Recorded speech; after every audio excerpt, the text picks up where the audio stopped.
देखिए, बृहस्पति महाराज सबसे शुभ ग्रह माने जाते हैं और कुंभ राशि वालों के लिए तो खास तौर पे ये समझना चाहिए कि बृहस्पति का संबंध सबसे महत्वपूर्ण भावों से है आपके लिए। और कोई सबसे शुभ ग्रह हो सकते हैं तो आपके लिए, क्योंकि बृहस्पति आपकी राशि के दृष्टिकोण से द्वितीय भाव के और एकादशवें भाव के मालिक हैं। द्वितीय भाव धन का, कुटुंब का भाव माना जाता है और जो एकादशवां भाव है लाभ का भाव माना जाता है, इनकम का भाव माना जाता है।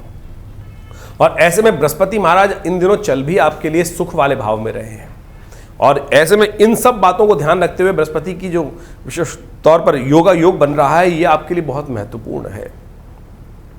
कुंभ राशि वालों के लिए इन दिनों वैसे ही समस्या एक और कारण उत्पन्न हुई है, क्योंकि 7.5 उनकी चल रही है, 7.5 का मध्य भाग चल रहा है और ऐसे में विशेष तौर पर आपको ध्यान रखना चाहिए, हर चीज़ को फूक फूक के रखने का आप प्रयास करें।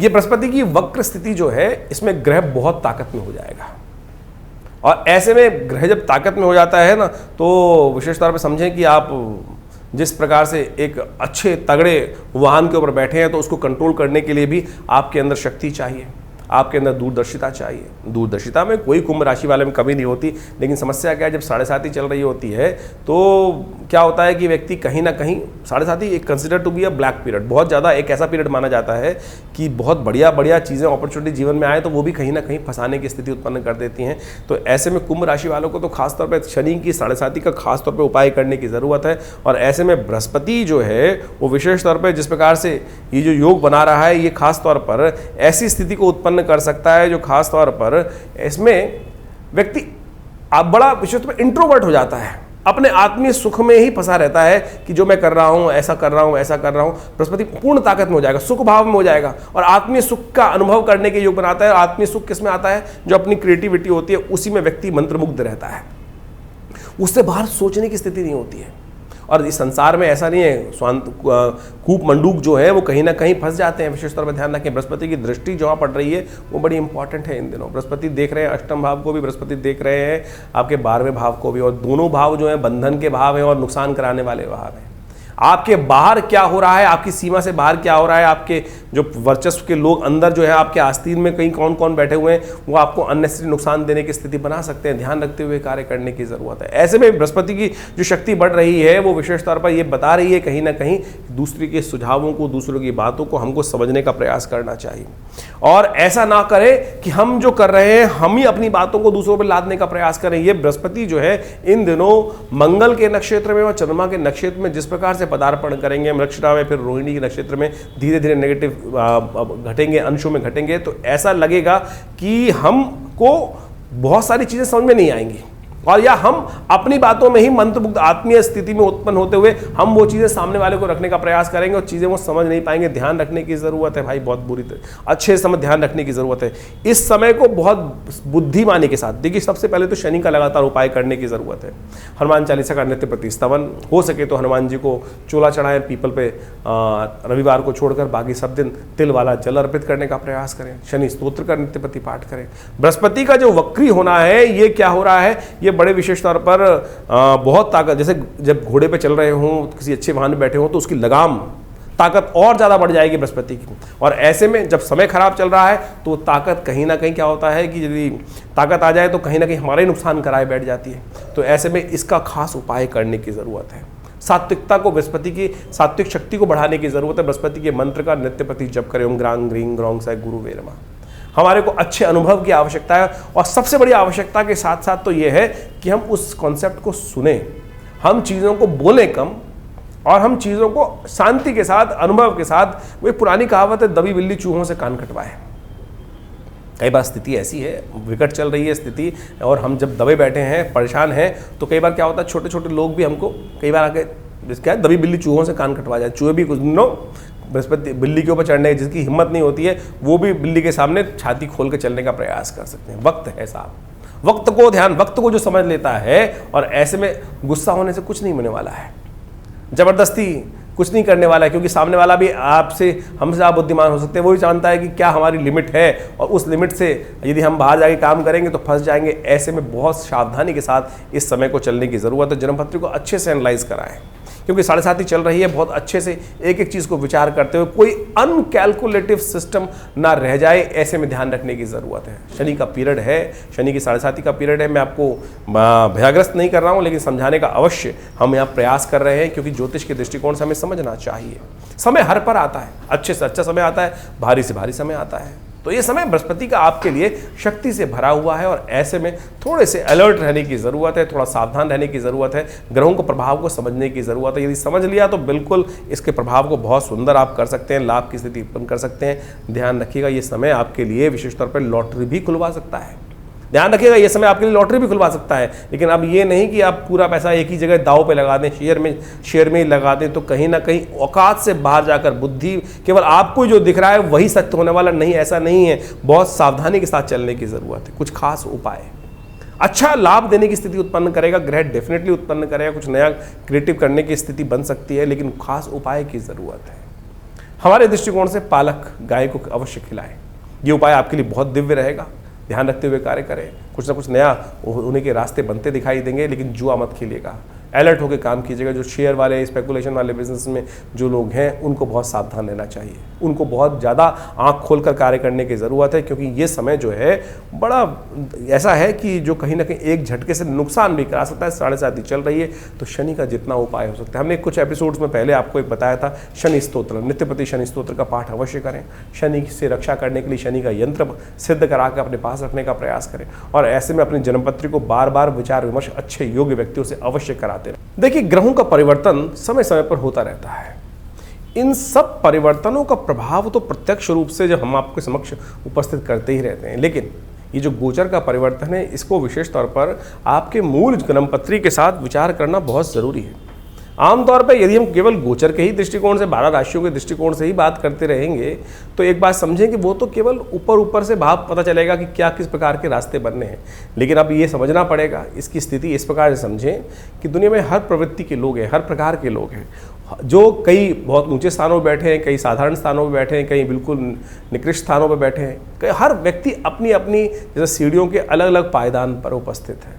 हर जितने करोड़ों अरबों लोग हैं, उनके सबके अलग अलग पायदान हैं, और उन सब पायदानों पर उनका प्रभाव गोचर पे अलग अलग प्रकार का होगा। ये ऐसा नहीं कह सकते कि ज्योतिष के दृष्टिकोण से ये जो गोचर का प्रभाव है हर व्यक्ति पर एक जैसा ही होने पड़े। आपकी जन्मपत्री में किस प्रकार के राजयोग बने हुए हैं, किस प्रकार के दरिद्र योग बने हुए हैं, किस प्रकार की दशाएं चल रही हैं, मूल जन्मपत्री के अंदर ग्रहों की अवस्था किस प्रकार की है। आप समझें कि गोचर में बृहस्पति महाराज या कोई भी ग्रह उच्च के हो गए, और मूल कुंडली के अंदर उनमें ताकत ही नहीं है, तो वो क्या प्रभाव दिखाएगा ग्रह, वो तो फिर साधारण होकर निकल जाएगा। बहुत सारे लोग अपने अपने समय समय पर प्रश्न उठते रहते हैं कि दुनिया में जब जिस प्रकार का ग्रह योग बन रहा है, अच्छा बन रहा है, राशि के दृष्टिकोण से अच्छा बन रहा है, लेकिन मेरी जिंदगी में कुछ नहीं हो रहा है। कारण क्या है? क्योंकि मूल जन्मपत्री में कितनी ताकत है, मूल व्यक्ति के अंदर कितनी ताकत है, किस प्रकार का कौन सा व्यक्ति किस लेवल पर बैठा हुआ है, क्या क्या उसके दुष्प्रभाव है, कौन कौन से कर्म किस प्रकार के उसने किए हुए हैं, उसका लेखा जोखा किस प्रकार का बना हुआ है, तो ये सब मूल जन्मपत्री के द्वारा ही समझा जा सकता है। उसके जीवन में क्या कुछ चलना है, कैसे चलना है। अब हवाएं तो ऐसा समझ सकते हैं कि गोचर के दृष्टिकोण से ऐसा माने कि एक वर्षा ऋतु की हवा चल रही है। अब वर्षा ऋतु के अंदर बड़ी सुहानी हवा चलती है कई बार, और वो यदि कोई व्यक्ति को बुखार है तो उसका बुखार बढ़ा देगी, यदि किसी को जोड़ों का दर्द है तो उसके जोड़ों को दर्द को बढ़ा देगी। लेकिन कोई व्यक्ति स्वस्थ है तो पूरी तरह से उसका आनंद ले सकता है। कई व्यक्ति यदि मानसिक तौर पर दुखी है तब भी उसको कुछ ना कुछ रास्ता मिलता दिखाई देगा। लेकिन कहीं कोई मन से कहीं कुंठित है, फंसा हुआ है, तो वो हवाएं भी उसके मनोमस्तिष्क को शांत नहीं कर सकती। तो यही प्रभाव ऐसे इसी प्रकार से समझें कि जन्मपत्री को मूल रूप से देखना, विचार करना, और उस सब के हिसाब से गोचर का प्रभाव तो हम समय समय पर आपके समक्ष उपस्थित करते ही रहते हैं। तो इसको बहुत वृहद रूप से, बहुत सूक्ष्म दृष्टिकोण से ज्योतिष को एनालाइज करने की आवश्यकता होती है, और उसके लिए ही हम अच्छे से हर चीज़ को देखने का प्रयास करते हैं, समझाते हैं, और उसके प्रभाव को यदि हम समझें तो बहुत बिल्कुल बढ़िया प्रत्यक्ष रूप से, एक नहीं हज़ारों लोगों के साथ संबंध हुआ, और बहुत सारे लोगों की जन्मपत्रियाँ देखने को देखते ही रहते हैं। और जब देखने को मिलता है, कई बार हज़ारों लोगों की कुंडलियों में इस प्रकार के योग लिख के दिया, समझाया कि भाई ये इस प्रकार का होने का योग है, ऐसा होगा, बिल्कुल मूल जन्मपत्री में जिस प्रकार से ऐसी दशाओं का योग है, इस वर्ष इस दिन ऐसा कुछ होने के योग बने, और सत्य माने। बहुत सारे लोग आते हैं मिलकर कि महाराज ये हो गया, ऐसा हो रहा है, ये स्थिति थी। तो आप समझे कि ज्योतिष बिल्कुल प्रत्यक्ष विज्ञान है, लोग समझने का हमको प्रयास करना चाहिए। उसके जो उपाय हैं, सबसे बड़ी बात उपाय है। जिस किसी भी चीज़ के अंदर आप किसी डॉक्टर के पास गए, उन्होंने आपको एनालाइज करके बता दिया कि आपकी चीज़ों को समझकर, नर्व्स को देखकर, आपके ब्लड टेस्ट को देखकर कि भाई ये समस्या है, अब उसका निदान क्या है। तो अगर निदान कोई कह दे कि भैया इसको कोई निदान ही नहीं है, ये तो ऐसे ही चलेगा, ऐसे ही होना है, तो फिर उस विज्ञान का फायदा क्या है। ज्योतिष यश के अंदर हर चीज़ का निदान है। सकल पदार्थ हैं जगमाही, कर्महीन पुरुष पावत नाही। ये बात सिद्धांत हमको समझना चाहिए कि हर चीज़ का कोई ना कोई जो कष्ट जीवन में आया है उसका निदान भी किसी ना किसी प्रकार से कहीं ना कहीं उपस्थित है। बस वो हमारी किस्मत में होना चाहिए, सही रूप से होना चाहिए, सही समय पर हम सही जगह पहुंच जाएं, सही रास्ता अपना लें तो बिल्कुल वारे न्यारे होने के योग बन जाते हैं, किस्मत जाग जाती है, कष्ट दूर हो जाते हैं। और यदि दुर्भाग्य जीवन में है तो बिल्कुल पड़ोस में बैठा हुआ वो उपाय भी जीवन में व्यक्ति भटकता रहता है और पड़ोस में भी वो रास्ता बिल्कुल सही नहीं प्राप्त हो पाता। अज्ञानता की स्थिति इस प्रकार से हो जाती है। ये सारा समय का खेल है, ये सारा जीवन में भाग्य का खेल है। जो कहा गया ना, भाग्यम फलति सर्वत्र न च विद्या न च पौरुषम, कहीं गलत नहीं है। इसलिए भाग्य को जगाने का प्रयास करें और भाग्य जगाने का तरीका जो है सबसे श्रेष्ठ है परमात्मा की कृपा, धार्मिकता अपने अंदर उदय रखें, परमात्मा का विश्वास की तरफ अपना विश्वास को दृढ़ रखें।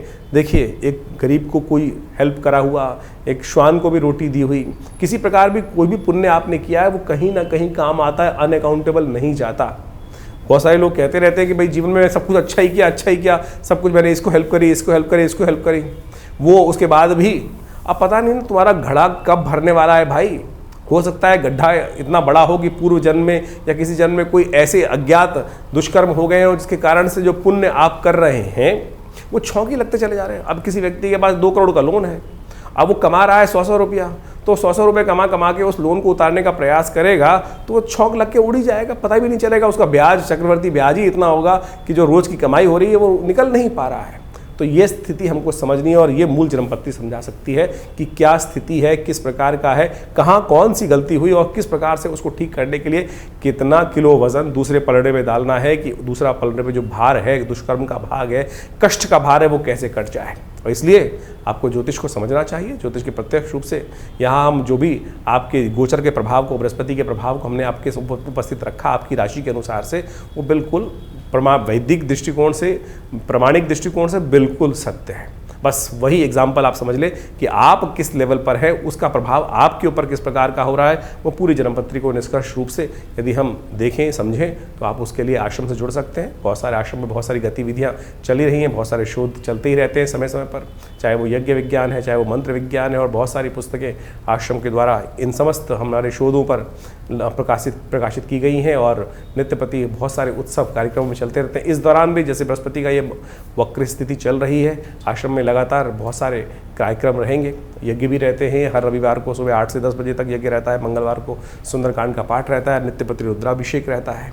और उन सब के शुभ कार्यों में, पुण्य कार्यों में आप भी जुड़ सकते हैं। नंबर्स आपके सामने स्क्रीन पर है और आपका सबका स्वागत है दिल्ली में विवेकानंद योग आश्रम में।